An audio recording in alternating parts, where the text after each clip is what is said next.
बहुत पहले दुनिया आज जैसी नहीं थी। धरती पर दैत्य घूमते थे, पहाड़ जैसे ऊंचे, उनकी आवाज बादलों की गड़गड़ाहट जैसी। दैत्यों ने दुनिया को आकार दिया, उनकी पद चिन्हों से घाटियां बनी, नदियां उनके लिए प्याले जैसी थीं, जानवर उनके साथी थे। दैत्य धरती के रक्षक थे, लेकिन समय बीता और दैत्य गायब हो गए। कुछ कहते हैं वे धरती के अंदर सो गए, कुछ कहते हैं कि वे पहाड़ बन गए। किसी को कुछ पता नहीं था, बस उनकी कहानियां रह गईं।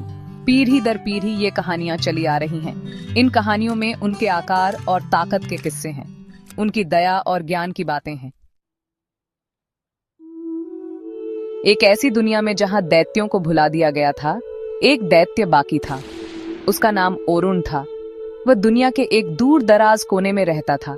उसने सबसे ऊंची चोटियों के बीच अपना घर बनाया था। ओरुण अपनी प्रजाति का आखिरी दैत्य था। ओरुण एक दयालु दैत्य था। वह धरती और उसके सभी जीवों से प्यार करता था। वह हवा और पेड़ों से बातें करता था। वह जानवरों की भाषा समझता था। ओरुण प्राचीन ज्ञान का रक्षक था। वह अपने पहाड़ी घर से दुनिया पर नजर रखता था। उसने शहरों को बढ़ते और फैलते देखा। उसने लोगों को बढ़ते देखा। उसने प्रकृति के संतुलन को बदलते देखा। ओरुण को दुख हुआ। वह जानता था कि उसकी प्रजाति चली गई है। उसने अपने अकेलेपन का बोझ महसूस किया, लेकिन उसे अपने कर्तव्य का भी एहसास था। वह आखिरी था, उसे धरती की रक्षा करनी थी।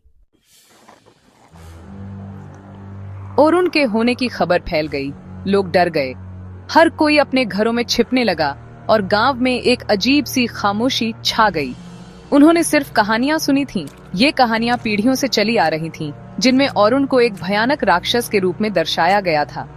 उन्होंने उसे एक राक्षस की तरह सोचा। उनकी कल्पनाओं में वह एक विशाल और भयानक प्राणी था। उन्हें डर था कि वह उनके घरों को नष्ट कर देगा। वे अपने परिवारों की सुरक्षा के लिए चिंतित थे। उन्होंने उसे भगाने के लिए सैनिक भेजे। गांव के लोग हथियारों से लैस हो गए और ओरुण को दूर करने की योजना बनाने लगे। उन्होंने दूर से उस पर पत्थर फेंके। वे उसे चोट पहुंचाने की कोशिश कर रहे थे, लेकिन वह शांत खड़ा रहा। उन्होंने उसे डराने के लिए चिल्लाया और शोर मचाया। वे हर संभव प्रयास कर रहे थे ताकि वह भाग जाए, लेकिन ओरुण ने गुस्से से कोई प्रतिक्रिया नहीं दी। वह बस खड़ा रहा, उनकी हरकतों को देखता रहा। उसने उनके डर का सामना उदासी से किया। उसकी आंखों में आंसू थे और वह बहुत दुखी था। वह उनके डर को समझता था, लेकिन इससे उसका दिल टूट गया। वह नहीं चाहता था कि लोग उससे डरें। वह पहाड़ों में और पीछे हट गया। उसने सोचा कि शायद वहां उसे शांति मिलेगी। उसने उनकी नजरों से छिपने की कोशिश की। वह नहीं चाहता था कि लोग उसे और डरें, लेकिन उनका डर उसके पीछे पीछे चला आया। वे उसे ढूंढने के लिए हर जगह गए। तब उसे उनकी गलतफहमी की गहराई का एहसास हुआ। वह समझ गया कि वे उसे कभी नहीं समझ पाएंगे। वे उसे नहीं जानते थे। वे उसकी असली पहचान से अनजान थे। वे उसे नहीं समझते थे। उनके बीच एक बड़ी गलतफहमी थी। वह उन तक पहुंचना चाहता था। वह उन्हें बताना चाहता था कि वह खतरनाक नहीं है। वह उन्हें बताना चाहता था कि उसका कोई बुरा इरादा नहीं है, लेकिन वे नहीं सुनेंगे। वे उसकी बात सुनने को तैयार नहीं थे। वे अपने डर के आगे कुछ नहीं देख सकते थे। उनका डर उनकी समझ पर हावी हो गया था। भाग 4। लीला नाम का पुल। एक दिन लीला नाम की एक छोटी लड़की पहाड़ों में भटक गई। उसने कहानियां सुनी थीं, लेकिन लीला उत्सुक थी। वह डरी नहीं थी। वह खुद दैत्य को देखना चाहती थी। वह कई दिनों तक चढ़ती रही। आखिरकार वह उस चोटी पर पहुंच गई जहां ओरुण रहता था। उसने उसे आसमान के सामने लंबा खड़ा देखा। वह कहानियों से भी बड़ा लग रहा था, लेकिन लीला भागी नहीं। लीला सावधानी से उसके पास पहुंची। उसने धीमी आवाज में कहा, नमस्ते। उसने कहा, मेरा नाम लीला है। ओरुण ने उसकी तरफ देखा। वह हैरान था। कोई भी इतने करीब आने की हिम्मत नहीं करता था। उसने उसकी आंखों में कोई डर नहीं देखा, बस जिज्ञासा देखी और कुछ ऐसा जो उसने बहुत समय से नहीं देखा था, दया। भाग 5। अतीत की फुसफुसाहटें। ओरुण ने धीरे से अपना सिर नीचे किया। वह उसे बेहतर सुनना चाहता था। लीला डरी नहीं थी। उसने उसकी आंखों में देखा। वे पहाड़ों जितनी पुरानी थीं। वे गहरे दुख से भरी थीं। तुम क्यों डरते हो? ओरुण ने गड़गड़ाहट की। उसकी आवाज गड़गड़ाहट जैसी गहरी थी, लेकिन उसमें एक कोमलता थी। हम आपसे डरते नहीं हैं, लीला ने कहा। हम बस उससे डरते हैं जो हम नहीं समझते हैं। ओरुण ने आह भरी। उसकी बातें सच थीं। तुम क्या समझना चाहती हो नन्ही बच्ची? लीला ने औरुन के साथ कई दिन बिताए। उसने उससे उसके जीवन के बारे में पूछा। उसने उसकी कहानियां सुनी। उसने उसे प्राचीन दुनिया के बारे में बताया। उसने प्रकृति के संतुलन की बात की।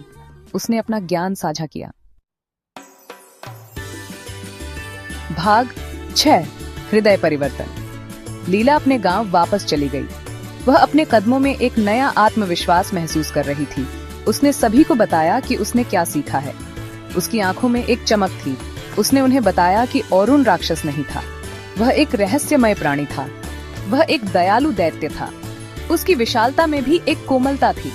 वह धरती से प्यार करता था। पेड़ पौधों के साथ उसका गहरा संबंध था। वह इसकी रक्षा करना चाहता था। वह प्रकृति का सच्चा रक्षक था। पहले तो लोगों ने उसकी बात नहीं मानी। वे संदेह में थे, लेकिन लीला ने हार नहीं मानी। उसने अपने विश्वास को बनाए रखा। उसने जोश और विश्वास के साथ बात की। उसकी आवाज में एक दृढ़ता थी। उसने उन्हें औरुन की कहानियां सुनाई, कहानियां जो दिल को छू गईं। उसने उसका ज्ञान साझा किया। धीरे धीरे लोग सुनने लगे। वे समझने लगे। उनके दिल बदलने लगे। हो सकता है कि दैत्य कोई खतरा न हो। शायद वह एक मित्र हो सकता है कि वह पूरी तरह से कुछ और हो, एक नया दृष्टिकोण। हो सकता है कि वह सम्मान करने लायक हो, एक सच्चा साथी। लीला ग्रामीणों को औरुन के पास ले गई। वे एक नई उम्मीद के साथ चल पड़े। वे सावधानी से उसके पास पहुंचे। उनके दिलों में एक मिश्रित भावना थी। इस बार वे हथियार नहीं लाए, वे उपहार लाए। यह एक नई शुरुआत थी। वे अपनी फसल से फल और सब्जियां लाए। यह उनकी भेंट थी। वे अपने बगीचों से फूल लाए। यह उनके दिलों की सच्ची भावना थी। भाग 7 पृथ्वी का रक्षक। यह कहानी औरुन की है, एक विशालकाय जो कभी डर और आतंक का प्रतीक था। औरुन उनकी भेंटों से भावुक हो गया। उसने महसूस किया कि ये उपहार केवल भौतिक वस्तुएं नहीं थे, बल्कि उनके दिलों की सच्ची भावनाएं थीं। उसने देखा कि उनकी आंखों से डर गायब हो गया था। अब उनकी आंखों में एक नई चमक थी, एक नई उम्मीद। इसकी जगह एक नए सम्मान ने ले ली थी। यह सम्मान औरुन के दिल को छू गया। उसने उनके उपहारों को कृतज्ञतापूर्वक स्वीकार किया। यह उसके लिए एक नया अनुभव था जो उसे गहराई से प्रभावित कर गया। उस दिन से औरुन को अब राक्षस के रूप में नहीं देखा जाता था। वह अब एक मित्र और संरक्षक था। वह एक किंवदंती बन गया, लेकिन इस बार एक अलग तरह की किंवदंती। एक ऐसी किंवदंती जो प्रेम और विश्वास पर आधारित थी। वह ज्ञान और शक्ति का प्रतीक था। उसकी उपस्थिति ने सभी को प्रेरित किया। वह प्राचीन दुनिया की याद दिलाता था। उसकी कहानियां और अनुभव अनमोल थे। वह पृथ्वी का रक्षक था। उसकी छत्र छाया में सभी सुरक्षित महसूस करते थे। लोग दूर दूर से उसका ज्ञान लेने आते थे। वे उसकी सलाह और मार्गदर्शन की तलाश में आते थे। वे उसका मार्गदर्शन मांगते थे। औरुन ने हमेशा उनकी मदद की। वे उसकी कहानियों से सीखते थे। उसकी कहानियां जीवन के महत्वपूर्ण पाठ सिखाती थी। औरुन, आखिरी दैत्य, अब अकेला नहीं था। उसके पास अब एक परिवार था। उसने दुनिया में अपनी जगह पा ली थी। वह अब एक महत्वपूर्ण हिस्सा था।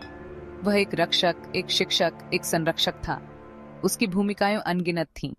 और यह सब लीला नाम की एक छोटी लड़की के साथ शुरू हुआ, जिसने एक दैत्य से दोस्ती करने की हिम्मत की।